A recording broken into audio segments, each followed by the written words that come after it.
Hello friends, hope you are doing well. So आज के इस वीडियो में हम class 6 NCERT book social science के हिस्ट्री पोर्शन को डील करेंगे। इस वीडियो का जो कंटेंट है, इसमें जो पॉइंट्स लिए गए हैं वो एग्जामिनेशन पॉइंट ऑफ व्यू को देखकर लिए गए हैं। इसमें चीज़ें ज़्यादा डिटेल में डिस्कस नहीं की गई हैं। जो पॉइंट्स मुझे इम्पॉर्टेंट लगे एग्जामिनेशन पॉइंट ऑफ व्यू से, उन्हीं पॉइंट्स को यहाँ पे डील किया गया है। So let's begin.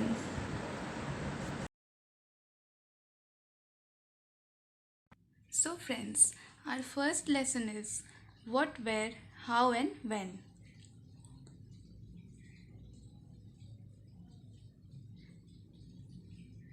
In the very beginning, Suleiman and Kirthar hills have been talked about. ये hills नॉर्थ वेस्ट में हैं और यहाँ पे वीट बार्ली का कल्टीवेशन होता था और यहाँ पे शीप, गोट और कैटल भी रेयर किए जाते थे। And this thing is all about around 8,000 years ago. Then we have Garo hills जो नॉर्थ ईस्ट में है एंड विंध्यास जो सेंट्रल इंडिया में है। So Garo hills in the northeast and Vindhyas in the central India.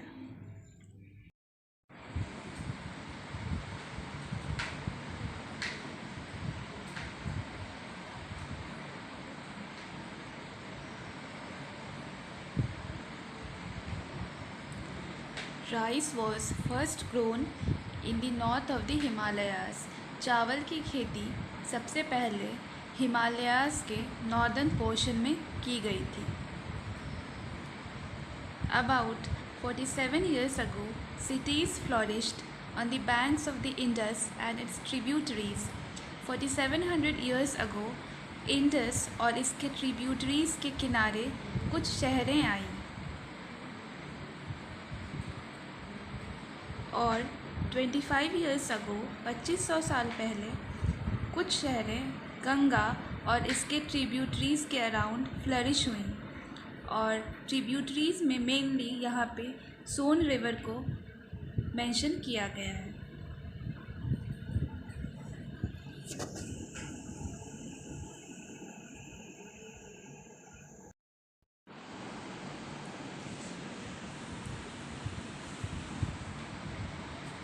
Our next point is the area along the south of the Ganga was known as or is known as Magad, which is in Bihar. Ganga के south के area को मगध कहा जाता है जो बिहार में है।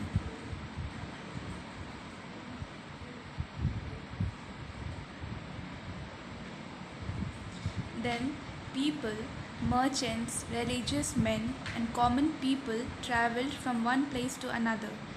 जो मर्चेंट्स थे वो ट्रेड के लिए, जो रिलीजियस मैन थे वो अपने रिलीजन के प्रोपिगेशन के लिए और जो कॉमन पीपल थे वो लाइवलीहुड के सर्च में एक जगह से दूसरी जगह ट्रैवल करते थे। दिस एनरिच्ड आवर कल्चर और इससे हमारा कल्चर जो है वो और ज़्यादा रिच होता था। अलग अलग जगह के लोग आकर कल्चर को डाइवर्स बनाते थे और उसे एनरिच करते थे।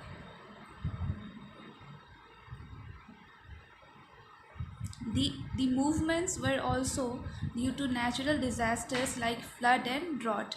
जो natural disasters थे जैसे flood और drought, उनसे बचने के लिए भी लोग एक जगह से दूसरी जगह migrate करते थे या travel करते थे।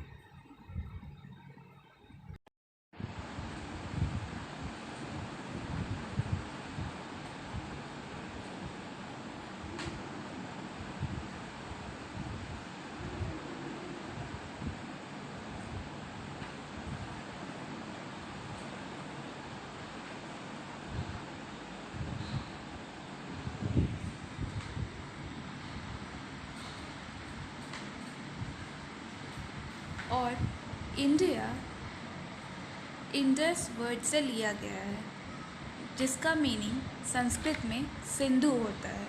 इंडस को हम संस्कृत में सिंधु कहते हैं। And India has been derived from the word Indus. Then we have the Iranians and Greeks came to India through the northwest about 25 years ago. 25 years ago Iranians और Greeks इंडिया में north west के through आए थे. They called India as Indus और Hindus. वो India को इंडोस या हिंदोस के नाम से जानते थे, या उन्होंने इंडिया को इंदौस या हिंदौस नाम दिया था.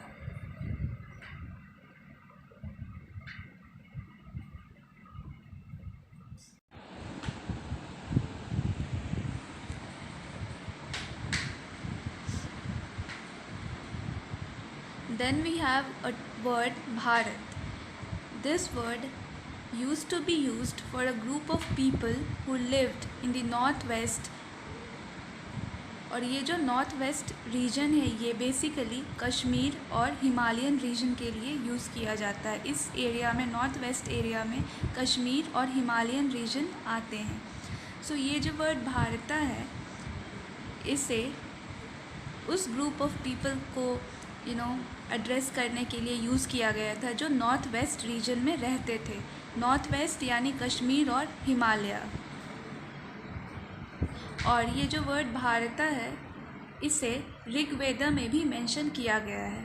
And Rigveda is one of the earliest compositions in Sanskrit. So the word Bharata finds its mention in the Rig Veda too.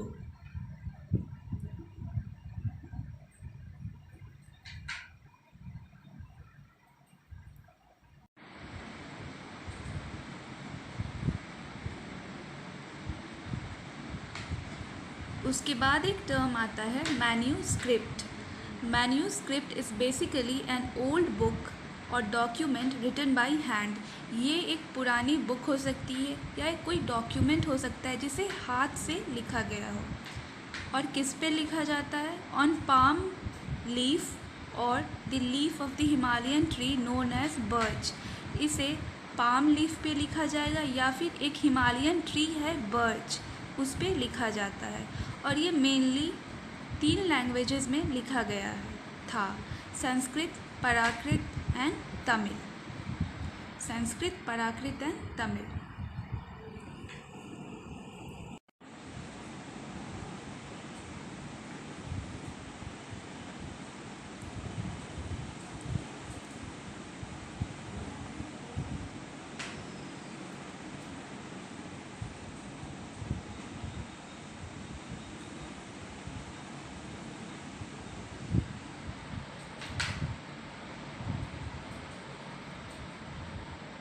Now another term quite similar to manuscript is inscription.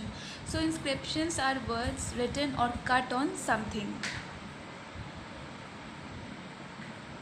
And there is an evidence of found at a place named Kandahar which is in Afghanistan. और ये जो evidence है ये 2500 years ago का है. और ये जो यहाँ पे जो inscription पाया गया है it was issued on the orders of Ashoka. और ये 2 लैंग्वेजेस में कंपोज या फिर इंस्क्राइब किया गया है. And the languages are Greek and Aramaic. So this was an inscription from the Kandahar place of Afghanistan.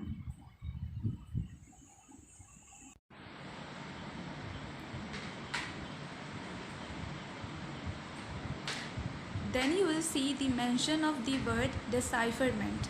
So this is the process of understanding what is written on the inscriptions.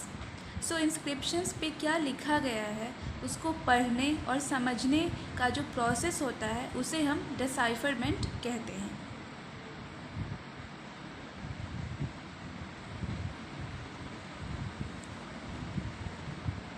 It is the process of understanding the things or the facts written on the inscriptions.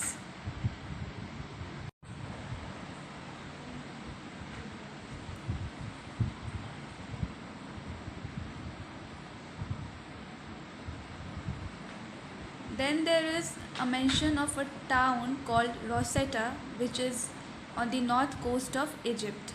यहाँ पे एक inscription पाया गया है जो 3 languages में है। Egypt के रोसेटा में एक इंस्क्रिप्शन पाया गया है जो 3 लैंग्वेजेस में है।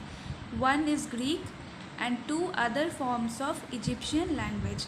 एक ग्रीक लैंग्वेज है और 2 इजिप्शियन लैंग्वेज के अलग अलग फॉर्म्स हैं। सो ऑल टुगेदर 3 लैंग्वेजेस में एक इंस्क्रिप्शन पाया गया है at a place called Rosetta which is on the north coast of Egypt.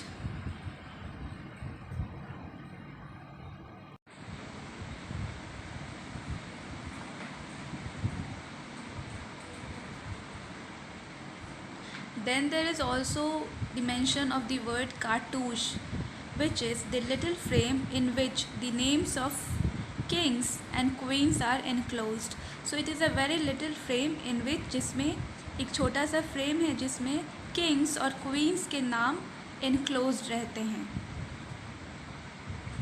So this is about cartouche.